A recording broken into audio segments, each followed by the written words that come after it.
And we welcome you to be a part of our teaching sessions on marriage. This is coming from Bridge Connect Ministries. And to reach us or to stay in touch with us, you would go to Grace Bridge Connect, and there you will find us. But we're going to be making these clips. You may view them now, or you may view them at your most convenient time. It was just on me to make these clips because I sensed that there were couples that were possibly struggling in their relationship. And it's not anything to be alarmed about because I still believe that two people can love each other but yet struggle within their marriage. And all of our marriages have went through that. I want to just be with you on that. All of our marriages have went through seasons of struggle and seasons of great victory. So just remember that it's a lifetime of seasons. And we've been using different terminologies on these recordings. But today we want to talk about commitment in within the marital relationship. We know that when you're dealing with commitment in a relationship, commitment is to be willing to do whatever it takes to make the marriage work. Mm-hmm. And that means there are going to be many times when you're not going to get it your way, but you're going to have to be able to adjust to another individual's way. So commitment, we want to focus on committing to the relationship, to the marriage, as opposed of any kind of self needs or whatever. The relationship comes before that. So that means you're going to have to commit to her needs, and she will have to commit to your needs. Okay. And so when you're talking about commitment, we're talking about being in it, working at it, mm-hmm. and it not just being a fairy tale. Mm-hmm. Because when I think about a fairy tale, of course, a fairy tale begins with the damsel maybe in distress. Mm-hmm. And that damsel mm-hmm. is rescued by a king. Mm-hmm. And they live happily ever after. Mm-hmm. But you don't hear what happens in the middle. Mm-hmm. So this commitment is what happens in the middle. Mm-hmm. See, there comes a time within a marriage that there is, there's degrees of romance, there's degrees of laughter, mm-hmm. There's degrees of sadness. And then it comes a time in the marriage that you do things because you are committed. Mm-hmm. It has nothing to do with how you feel on that day. You don't have to feel fireworks, and you won't feel fireworks every day. Happy 4th of July. There's some days that you're going to be very upset with your spouse, and there are going to be pressures on the outside. Mm-hmm. That there are going to be outside things and voices that will be talking to you during those times of downtime within your marriage. And then you do things then out of commitment. You respect out of commitment. And then, when you talk about commitment within a marriage, of course, that we'll be coming from the Christian point of view, mm-hmm. and from biblical principles. So it is obvious that you must be committed to God first. And ladies, if a man is committed to God, if he's really committed to God, I'm not talking about somebody that's religious and traditional. But if a person has a personal relationship with God, they're going to do the things that please God. Mm-hmm. So therefore, in his pleasing God, he will eventually learn and grow into a person that is able to treat you better.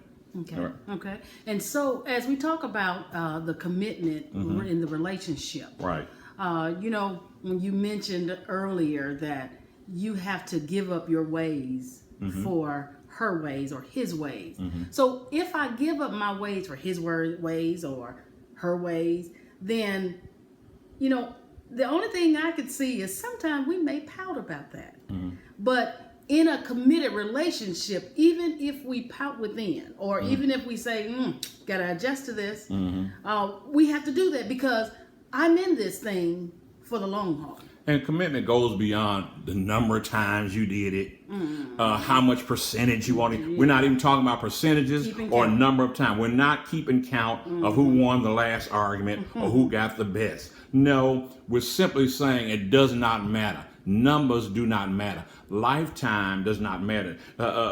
Time does not even matter with God. So we want to keep that in mind, that we're not keeping numbers. Marriage is not a game. We're not playing house. So we're just simply saying we want to be committed within the relationship. So when the stakes are high and our relationships are vulnerable, one great writer says that's when we're under a great deal of stress, when there's a high stake decision on which you disagree on. Those are the defining moments of a relationship. One thing that, and my wife and I, we before we started this journey, we agreed upon the fact that we would not be superficial, we would not be phony, and we would not be fake. So there are a lot of times we want to be just as real as possible, because one thing that I didn't like, I was a minister, I was a pastor, and early on I had a lot of speaking engagements, I was preaching places, and if I happened to get up and maybe even forgot to recognize my wife, because I was nervous at the time, and I was just wanting to get the message across, then there were people looking to see what's wrong, what's going on with them. Is she, something's going on between them. There are some people that's going to be trying to check you all out. They're trying to check your marriage out. They're trying to read you all's body language to see if something's okay or something. I used to didn't like when people did that, because in my mind I was thinking, well, we're normal, we're average.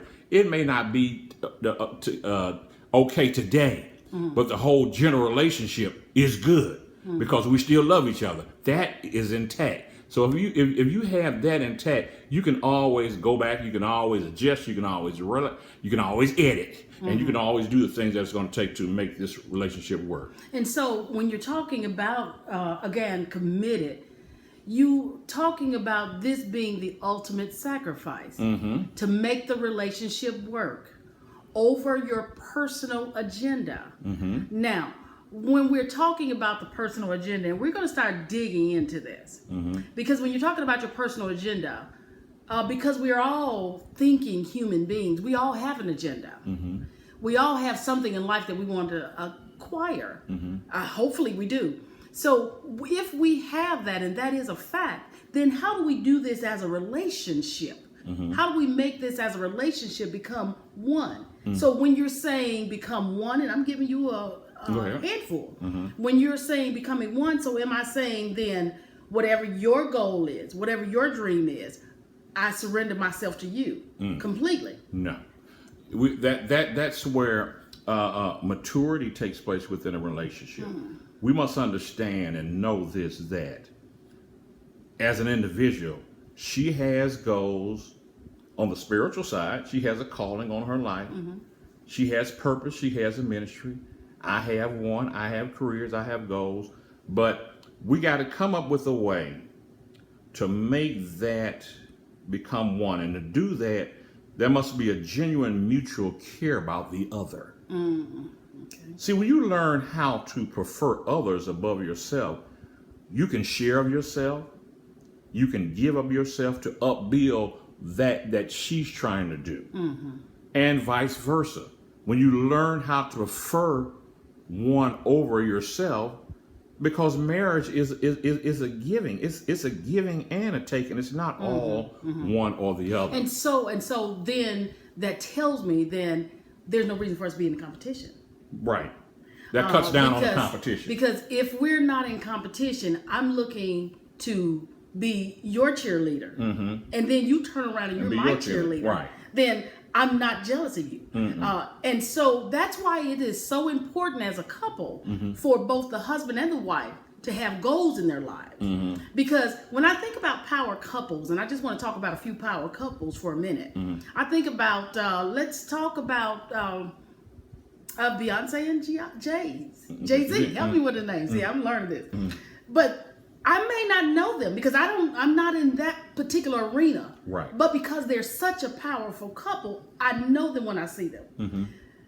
they have their business together, they have their music together. But I don't see now, of course, again, there you have a marriage. There's some things in the background that we don't know. But they're working. Right. They put their talents together. They become powerful. And not to cut you off, there's another couple that come to mind. We watch it every night, the Mans. Love them. Yes. Love them. I can tell you Now something she's a about great gospel. She's my top two. Tasha and Tamala is my best. But I watch David and Tamala work together. She's a singer. Right. But right, he right. seems to be just as happy being in the background as a producer, and he's a comedian. But not only that, it's not just that he's in the background. He's in the background supporting her, and she turns around and she needs him. Right. She makes it obvious that I need you. And he turns around and say, I need you as well. Oh, just something just came off for me when you said that. In a marriage, both remember this. Both of you are bringing something to the table. And how God put you together and brought you together means that both of you is going to bring something to the table to complement the other. You know what? And that brings me to something, value. What value do you bring to the table? Because, when you're talking about commitment, you're talking about being self-sacrificial, and you're talking about personal agendas. I think it's so important that we also know that you have value. Right. And the other person got to realize you got value. You're valued. You're valued because, and when you're valued, then you have an esteem that says, I can take care of myself. Okay. But I like it with you. Okay. And that we complement each other. And that I compliment, yes. Exactly. All right. So let's move on here because we kind of. What about that other couple? One more. Okay. Michelle and Obama. Michelle Obama.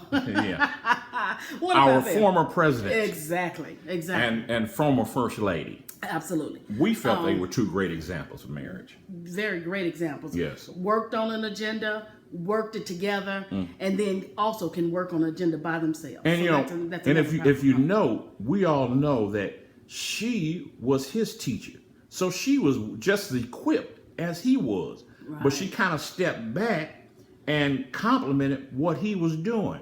So they kind of complimented each other. So that I think that was such a that was just such a great picture of unity in action. So commitment is a little bit further than it's another level as opposed to physical attractions and feelings. Marriage should not be based off of feelings.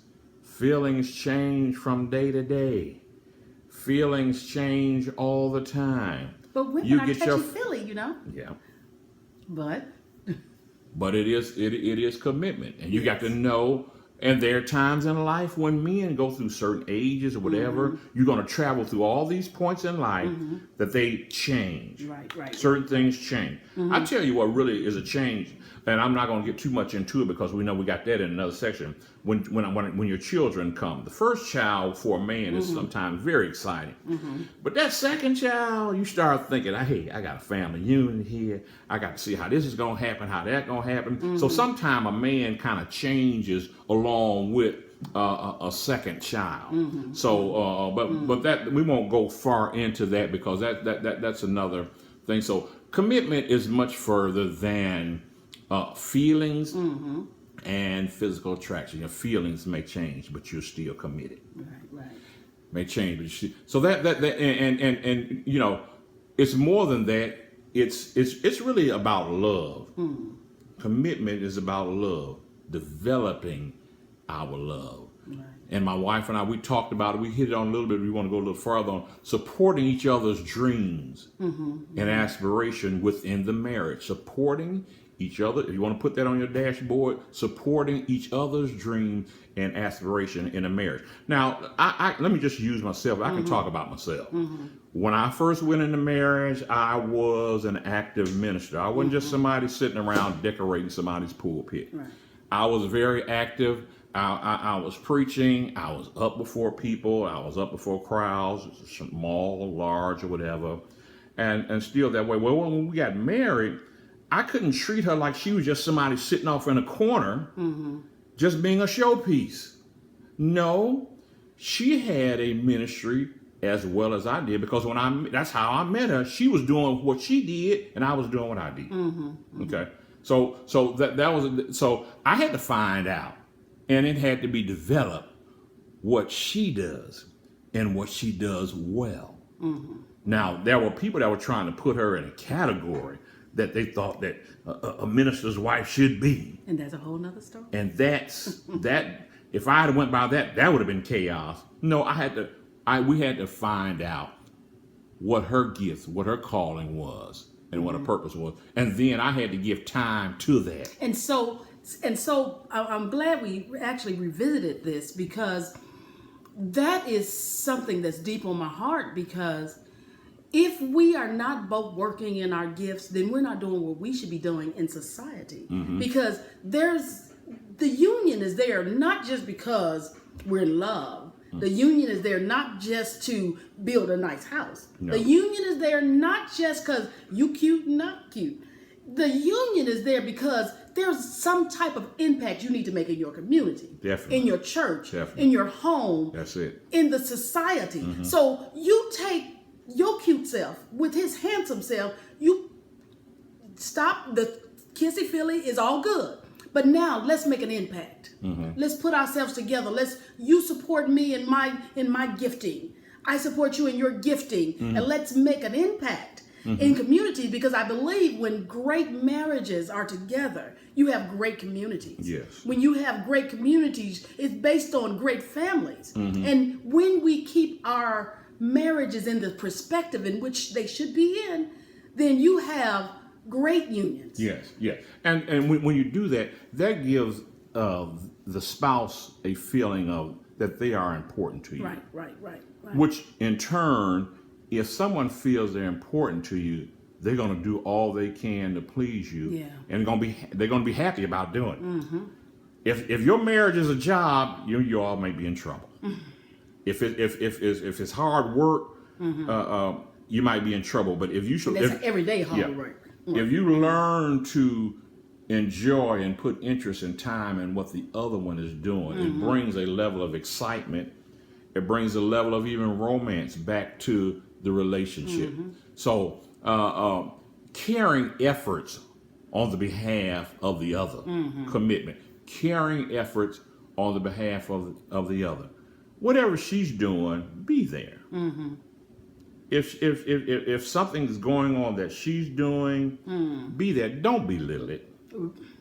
Don't take away from it. Don't minus it. Don't over critique it. Yeah, don't over critique it. Those things. But just be there as a silent voice, because what you're doing as the man in a family, you're not only the one that protects and provide, but you are preparing your family to lead in various areas other and outside of you. So I learned that as a minister. I couldn't wrap my wife and my children all around me and my ministry. Couldn't do that because it would never grow. Right. Because it's all wrapped around me. It's wrapped around one man. But I had to prepare them and then release them and then bless them while I did that. So that is a great thing, to support each other. And we know from day one, they've always supported me. Yes, when we first got married, yes, when we first started pastoring, yes, she did play that role. She wore 5 or 6 hats. So she already did that for me. Well, as time went on, I had to understand and be fair. Now, there's something there, and I saw that in them. Well, I didn't want to wrap that just around me in my ministry. That would have just made it all small. So we want to grow bigger. There's a world to be reached. So time involved with the aspiration of your spouse. And we said if we did that, that would lessen the competition. You don't want to get competitive with each other because you will pull down each other. But you want to find out, how can we build each other up? How can we build each other up? How can we give this one family, herald this one family message to the world? So those are times that we got to just spend that time. And when I say time at home, I'm not talking about time on the couch. I'm talking about time with the remote. I'm not talking about time watching all the games. Watch 1 or 2 games of the series, and then understand you have a spouse. So And you know, another thing I say, and I say it just right there, and never stop dreaming together. Because if you stop dreaming together, then you start fizzling, and there seems to be no importance. So, you know, you may not do what the next couple do, but do what you do well. But you know, I think about something that we always did as a couple. We always and still do talk about our dreams. We do it at home. Sometimes we out in a restaurant. She brings a notepad, and we just sitting there talking about what can we do. Right. This is what we can do. Write this down. Put that down.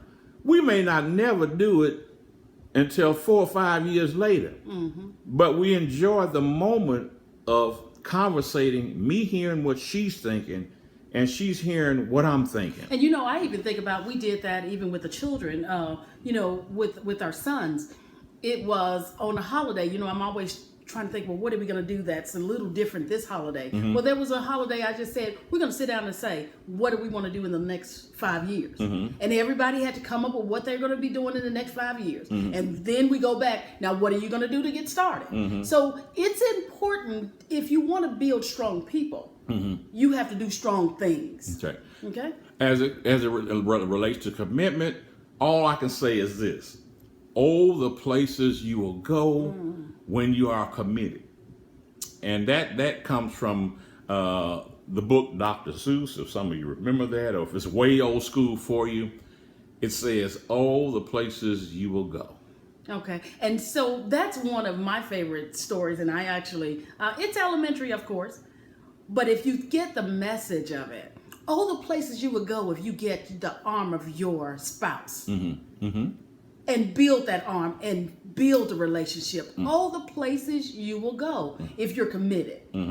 All the places you will go if you're not fighting against, or you become his greatest cheerleader, or he becomes your greatest cheerleader. All the places you will go. But in case you don't, because sometimes you don't, sometimes it doesn't work out just the way you want to. There's some times, and we are going to talk about that a little later, that even though you are committed, 100% committed, the partner lose focus. So we're going to talk about some things such as that as well, because we know that this is not a, you know, this relationship. If someone asks me, how did you stay together 35 years, then there's a lot of people out there that didn't stay together. And then there's some that did. And there's some that did. So, yeah, there's some other things we'll get to be addressing a little later. So she talked about the places you go.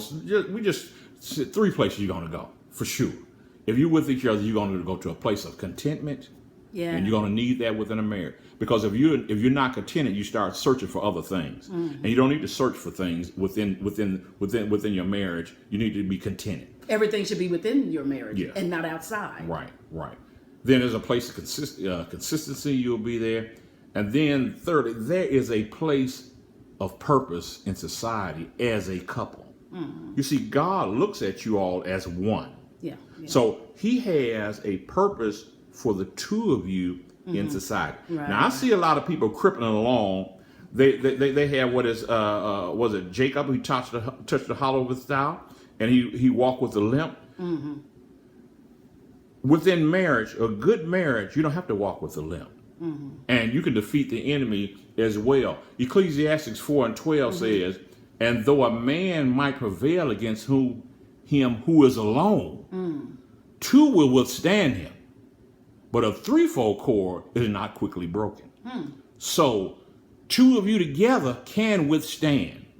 And the 2 of you can maintain. But you can be broken. And you can fall. But here's the deal. Here's the deal. You need to add the 3rd cord into your relationship. The 3rd cord is God. Oh, yeah. You, her, and God. A threefold cord is not quickly broken. You can do anything. The sky is definitely the limits for you and her if you add the 3rd cord in. You asked us, how did we make it? People said, 1 woman all that time. It was because there wasn't 1, it wasn't 2, it was 3 of us, me, her, and God. It was the third cord that brought us through. It was many times we had to turn to the third cord. So as believers, as Christians, as people of the household of faith, and I'm going to wrap this up right quickly. Our time is running out. We have got to be imitators of God. That's how a marriage is supposed to be painted to the world. It's imitating, it's giving an image to the world how God loved us, gave his best for us, and sacrificed. Now this part actually goes to it actually goes for the man, because the head of the woman is man, and the head of man is Christ. And so we'll find that's Ephesians. If you want to trace me on that. But the sacrificial part, it talks about there in Ephesians 5:1. Therefore, be imitators of God. Copy him, follow him, his example, as well as beloved children of God, and walk in love. So it is for the man to be imitators of God. That means man, brother, husband, you got to get your direction from God. You should be an imitator of God. And we know that he was faithful, he was just, and he loved us. So those are three key things that you need to be concerned in your spouse. Say, walk in love, which means esteeming, delighting in one another. So you gotta esteem her. We gotta esteem each other. So